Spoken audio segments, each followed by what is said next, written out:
Raj invested rupees 10,000 in a fund. At the end of the first year, he incurred a loss, but his balance was more than 5,000. Okay, यानी उसका जो loss हुआ है वो 5,000 से तो कम हुआ है. This balance, when invested for another year, grew, and the percentage of growth in the second year was 5 times the percentage loss in the first year. Okay, जो भी लॉस फर्स्ट ईयर में था, अगर x% का loss था, तो यहाँ पे 5x% का उससे प्रॉफिट हुआ है. If the gain of Raj from initial investment over the 2 years is 35% overall, then the percentage loss in the first year is, it's an easy question from profit and loss. Very easy question. उसके options भी given है, आप option से तो बहुत आसानी से कर सकते थे इस क्वेश्चन को. से मुझे पूछा है कि परसेंटेज ऑफ लॉस क्या है. अब लॉस 70% तो होने से रहा बॉस, क्योंकि लॉस अगर 70% से ज्यादा हो जाएगा, 70% हो जाएगा, सपोज 10,000 रुपए थे, 70% लॉस हो गया, तो बचा कितना? 7,000 तो डूब ही गए ना, 3,000 ही बचे. लेकिन वो कह रहा है बैलेंस वाज मोर देन 5,000, तो जो लॉस था वो 50% से कम था. अब मैं बाकी ऑप्शंस ट्राई कर सकता हूँ. Let's try option number A, 10. Let's assume loss जो है वो 10% है, तो प्रॉफिट कितना होगा? 50%, क्योंकि 5 गुना. तो अगर 10,000 रुपए मैंने इन्वेस्ट किए, तो 10% लॉस हो गया, तो कितने डूब गए? 1,000 रुपए डूब गए, और कितने बचे? 9,000. अब 9,000 पे, अब उसने 9,000 इन्वेस्ट किए, इस पे 50% प्रॉफिट मिला, मतलब 9,000 का 50%, इसका आधा कितना? तो 4,500. तो उसके पास लास्ट में कितने पैसे बचे? 13,500. क्या ये 10,000 के ओरिजिनल जो अमाउंट था उसका 10,000, इस पर 35% का प्रॉफिट है? Because as per question overall उससे 35% का प्रॉफिट हुआ. अगर 10,000 पे 35% का प्रॉफिट देखूं, 35% होता है 3,500. तो अल्टीमेटली उसके पास 13,500 बनने चाहिए थे, जो बन रहे हैं. इसका मतलब है A is the correct answer only. यानी जो पहला ऑप्शन हमने पिक किया वही बहुत सिंपल है. तो इसे आप बहुत इजीली ऑप्शन से कर सकते थे कि मान लो 10% लॉस है भाई, तो 10,000 पे 10% का लॉस यानी 9,000 बचे. अब 9,000 को इन्वेस्ट किया होगा, तो इस पे 10% के लॉस के हिसाब से 5 गुना यानी 50% प्रॉफिट हुआ, तो 4,500 का प्रॉफिट हुआ. लास्ट में उसको 13,500 रुपए मिले, 13,500. तो एज पर क्वेश्चन उसे ओवरऑल लास्ट में 35% का प्रॉफिट हो रहा है, यानी 10,000 पे 35% होता है 3,500, एंड टोटल शुड बी 13,500.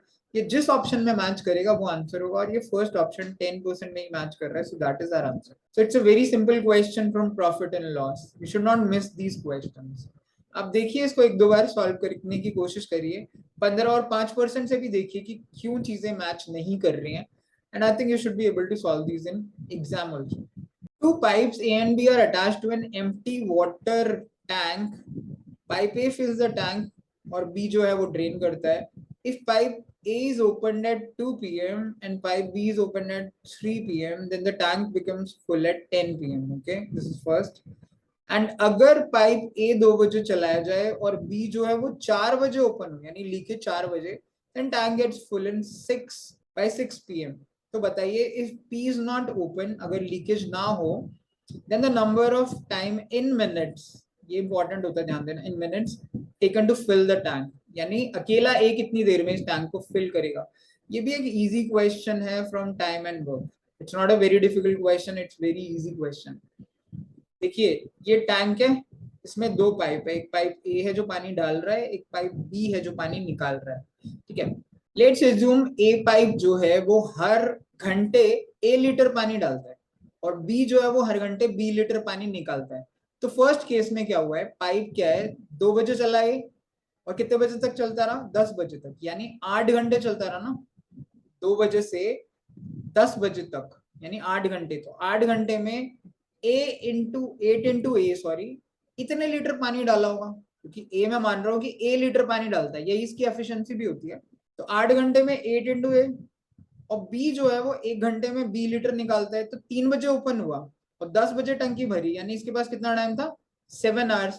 तो 7 आवर्स में इसने 7 बी जो पानी है वो निकाला होगा. तो 8A माइनस 7B, ये हमारी टंकी की कैपेसिटी होनी चाहिए, क्योंकि ये पानी डला, ये निकला, और जो बचा वही तो टंकी की कैपेसिटी है.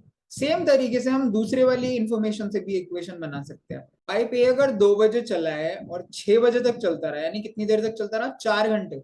तो 4 घंटे में तो बॉस 4 इंटू ए पानी डाला होगा ना, क्योंकि 1 घंटे में ए लीटर डलता है, 4 घंटे में 4 इंटू ए। और बी ने कितना निकाला माइनस, बी 4 बजे ओपन हो रहा है 6 बजे तक, इसका मतलब है 4 से 6 कितना होता है 2 घंटे, यानी 2 इंटू 20 ने पानी निकाला, तो 4a माइनस 2b टैंक की कैपेसिटी हुई। अब ये दोनों टैंक की कैपेसिटी है, सो आई कैन इक्वेट दिस। अगर मैं इसे सॉल्व करूँ, इसे इधर ले जाऊं, इसे इधर ले जाऊं, तो 8a minus 4a will be 4a which is equal to, ये 7b उधर जाएगा पॉजिटिव होगा, उसमें से 2b माइनस होगा, इट विल बी 5b। सो अगर मैं a बाई b का रेशियो देखूं तो इट विल बी 5/4।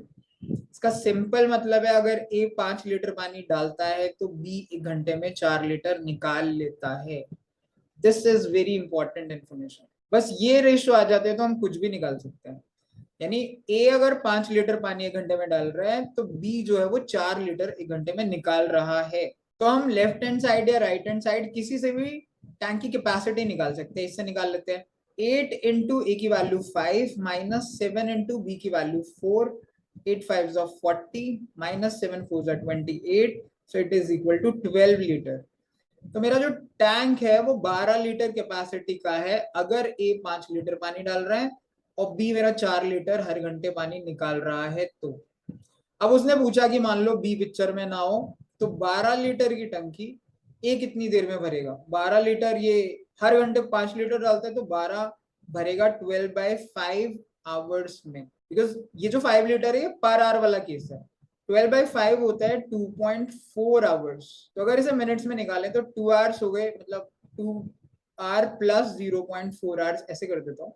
2 आवर्स होते हैं हमारे 2 इंटू 60 यानी 120 मिनट्स, प्लस 0.4 आवर्स होते हैं। कुछ लोगों को लगता है ये 0.4 40 मिनट्स होता है, ऐसा नहीं होता यार। 0.4 इंटू 60, बिकॉज इंटू 60 करते हैं हम जब आर से मिनट में कन्वर्ट करते हैं, तो 4 6 24 मिनट्स होते हैं ये एक्चुअली। तो जो हमारा टोटल आएगा वो 120 प्लस 24 यानी 144 मिनट्स आएगा, जिसमें जो ए है मेरा वो इस टैंक को फिल कर देगा, and that is option number B which will be our answer. तो it's a very easy question from time and work, अगर आपने ट्राई किया हुआ है। दो कंडीशन गिवन है, दोनों से हम टैंक की कैपेसिटी निकाल सकते हैं, उन दोनों को इक्वेट कर दीजिए, ए बी का रेशियो आ जाएगा कि ए कितना पानी 1 घंटे में डाल रहा है, बी कितना निकाल रहा है, उससे कैपेसिटी निकाल लीजिए। टंकी की कैपेसिटी आ गई तो ये अकेला कितनी देर में भर देगा, ये तो बहुत आसानी से निकाला जा सकता है। बस लास्ट स्टेप उसने और एक कंफ्यूज करने के लिए किया है कि आवर्स के बजाय वो कह रहा है मिनट में कन्वर्ट करके दो। तो आप ये थोड़ी कैलकुलेशन केयरफुली करिए and you should be able to solve this question correctly. It's an easy question.